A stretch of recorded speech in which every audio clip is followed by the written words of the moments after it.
ब्रह्मानन्दं परमसुखदं केवलं ज्ञानमूर्तिं द्वन्द्वातीतं गगनसदृशं तत्त्वमस्यादिलक्ष्यम् एकं नित्यं विमलमचलं सर्वधि साक्षिभूतं भावातीतं त्रिगुणरहितं सद्गुरुं तं नमामि। शाश्वत आणि सनातन गुरुपीठ आदिगुरु भगवान दत्तात्रेय, माझे सद्गुरू डॉक्टर गुरुनाथ विश्वनाथ मुंगळे आणि भक्तिभावाने प्रेरित झालेले आपण सर्वजण यांच्या चरणी सर्वप्रथम मी नतमस्तक। सद्गुरूंच्या सहवासात अनेकांना अनेक गोष्टी मिळाल्या। जो येईल त्याचं कल्याणच झालं आणि आयुष्याची घडी बसायसाठी काही चांगले नियम हे त्या आपोआपच सद्गुरूंकडनं घेतले गेले। कसं असावं आणि कसं असू नये याचं जणू एक प्रात्यक्षिकच तिथं मिळायचं प्रत्येकाला। आणि मग चांगलं काय वाईट काय मन रमवण्याच्या बाकी सगळ्या गोष्टींपेक्षा खरं मन कुठं रमतं याची जणू खाणच तिथं सापडायची। आणि येणाऱ्या प्रत्येकाला काही ना काहीतरी मिळाल्याशिवाय तो जायचाच नाही। ते स्थानच असं होतं, गुरुगृह असंच होतं। तिथे येणाऱ्या प्रत्येकाला पहिली चौकशी सद्गुरूंची व्हायची की साधन काय म्हणतंय, उपासना कशी आहे, बाकी काही नसायचं। पण पहिला प्रश्न मात्र हा होता की साधना काय करता तुम्ही, आणि नसली करत तर एखादी अमूल्य अशी साधना सद्गुरूंकडनं मिळून जायची त्यांना। आणि ती साधना अशी काही खूप अवघड नसायची किंवा फार तुमचा वेळ घेणारी नसायची। सद्गुरूंचं नेहमी होतं की तुम्ही अध्यात्माच्या नावाखाली तुमच्या प्रपंचाला आणि लौकिकाला कधीच पाठ फिरवून जायचं नाही। तुम्ही तुमचं प्रत्येक कर्म हे नीटच करायचं, चांगलंच करायचं आणि सत्कर्मातच राहायचं। माझा हे करायचंय म्हणून मी आळशीपणा करेन, मी अस्वच्छ राहीन असल्या कुठल्याही गोष्टी तिथं चालतच नव्हत्या। आणि मग उपासनेचा सत्याश्रयो, उपासनेविण निराश्रयो, उदंड केले तरी जयो प्राप्त नाही याची प्रचिती तिथं प्रत्येकालाच यायची। दिलेली उपासना नीट होतीये की नाही याच्याकडे पण बारीक लक्ष असायचं आणि उपासना करताना चालढकल कुठं काय चाललीये हे सुद्धा बाहेर त्या व्यक्तीला समोर सांगितलं जायचं आणि त्या बाबतीत मात्र कसलेच लाड चालायचे नाही। दिलेली उपासना ही झालीच पाहिजे आणि दिवस उगवला तर तो थोडी का विना उपासना करून, आणि ते नेहमी म्हणायचे की तुम्ही माझ्याकडे आलाय, काहीतरी कारण आहे, काहीतरी योग आहे, महाराजांची काहीतरी इच्छा आहे, तर तुमच्या आयुष्याचं कल्याण करून घ्या। प्रत्येकाने थोडा वेळ का होईना आपल्या जसा वेळ आपल्याला उपलब्ध आहे, आपल्या सगळ्या कर्मात राहूनही उत्तम कर्म करून जो वेळ उपलब्ध आहे त्या वेळेचा अतिशय सुंदर वापर हा आपल्या उपासनेसाठी करायचा, ही त्यांची शिस्त होती। आणि नुसती शिस्त नव्हती तर हे त्यांनी स्वतःच्या उदाहरणावरनं सगळ्यांना दाखवलं होतं। त्याचं उदाहरण असं की सद्गुरूंच्या पायाला एकदा प्लॅस्टर घातलं होतं। काही कारणाने पायाला हे झालं आणि प्लॅस्टर घातलं गेलं। आता प्लॅस्टर घातलंय, खाली बसून पोथी तर बसून वरती खुर्चीवर वगैरे वाचायची नाही, खाली बसून वाचन। मग सगळ्यांचे कसे असतात सहज सल्ले, आपल्याकडे सल्ल्याला तर काहीच तोटा नाही आणि सहज सल्ल्याला तर त्याहून तोटा नाही। मग नाही वाचायची ना, आता 3 आठवडे तर आहेत, नंतर वाचायची, त्याला काय होतंय। अशा अनेक गोष्टी, अशा अनेक सूचना तिथं आल्या। सद्गुरू शांत होते, काही कोणाला बोलले नाहीत।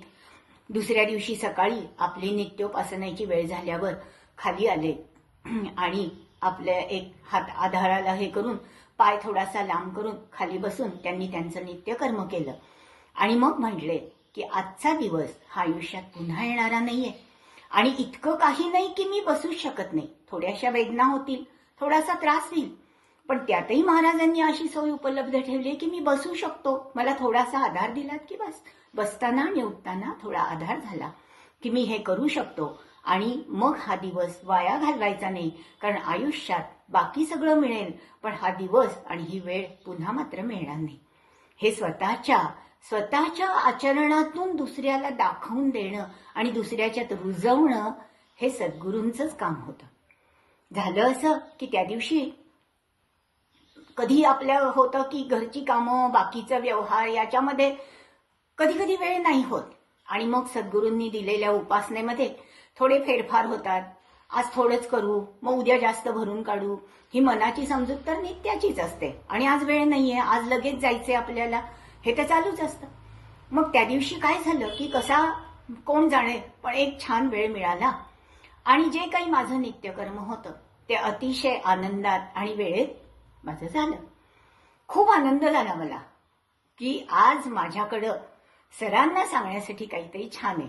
कारण उपासना झाली नाही आणि काही झालं नाही तर बोलणी मात्र भरपूर खायला लागायची.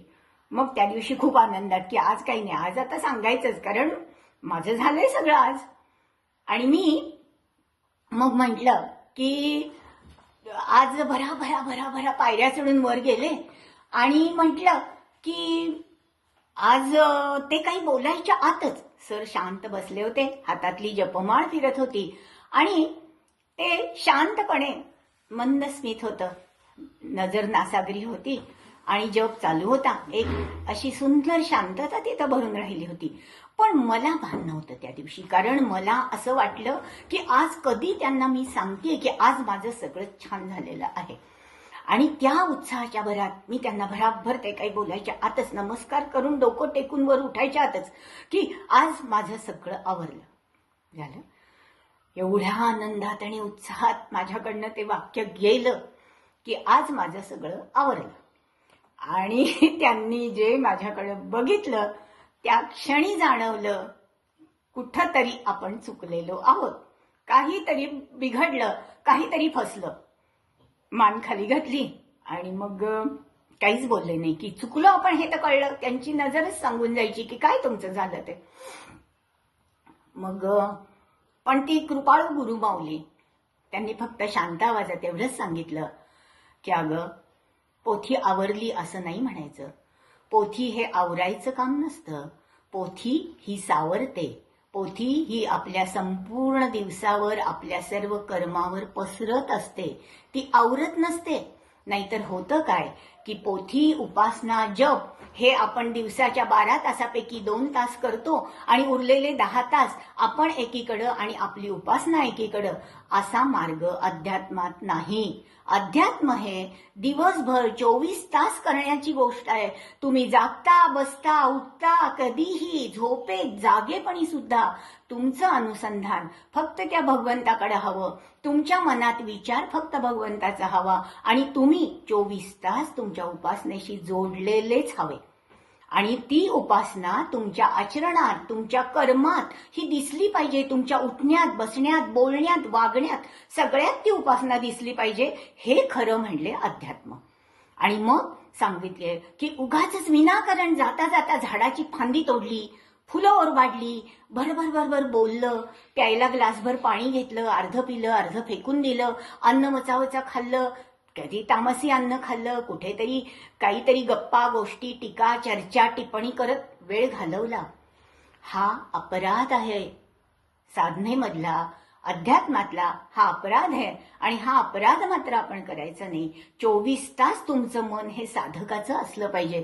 तुम्ही साधनेतच असलं पाहिजे आणि तुमची साधना तुमच्या प्रत्येक कर्मामध्ये दिसली पाहिजे, पसरली पाहिजे.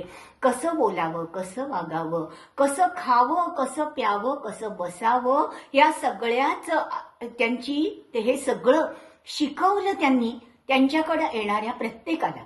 आणि त्यांच्याकडे येणारा प्रत्येक जण मग आचरणात ते आणत आपलं आपलं आयुष्य समृद्ध करत गेला आणि अशी अनेक समृद्ध मनं आणि अनेक समृद्ध जीवनं त्यांनी आयुष्यात मिळवली.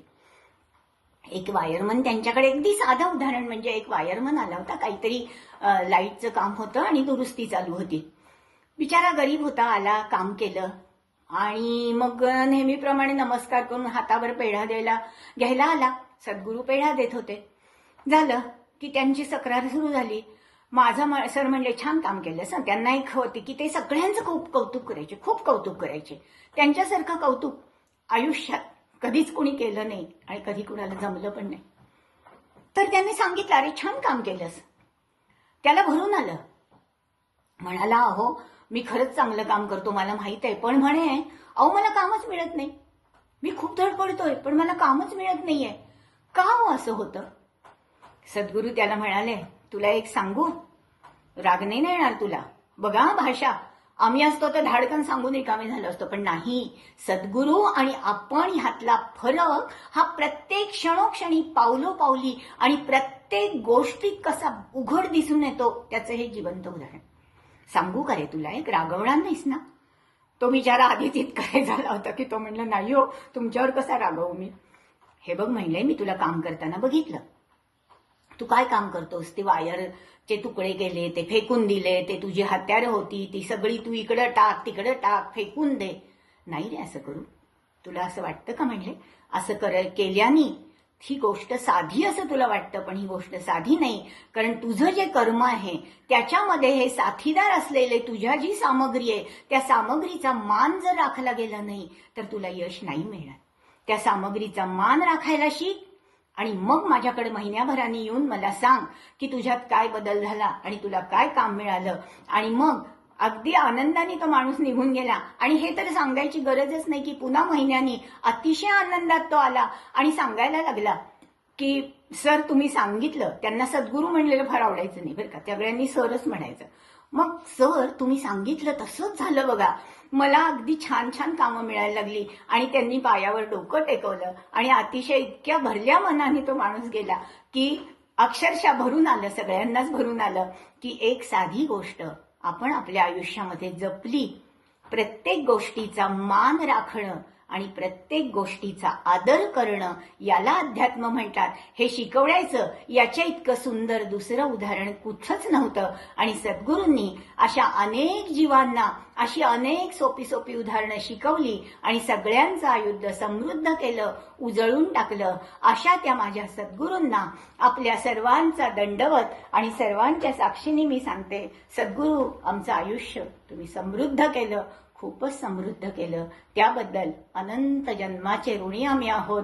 आणि आपलं बोट धरून या अध्यात्म मार्गावर चालणारे आम्ही सगळे सहप्रवासी अखंड तुमच्या पावलावर पाऊल ठेवून चालण्याचा प्रयत्न करतो. त्या प्रयत्नाला यश देणं ही तुमची कृपा, ही कृपा आयुष्यभर राहू दे. धन्यवाद. सद्गुरुनाथ महाराज की जय.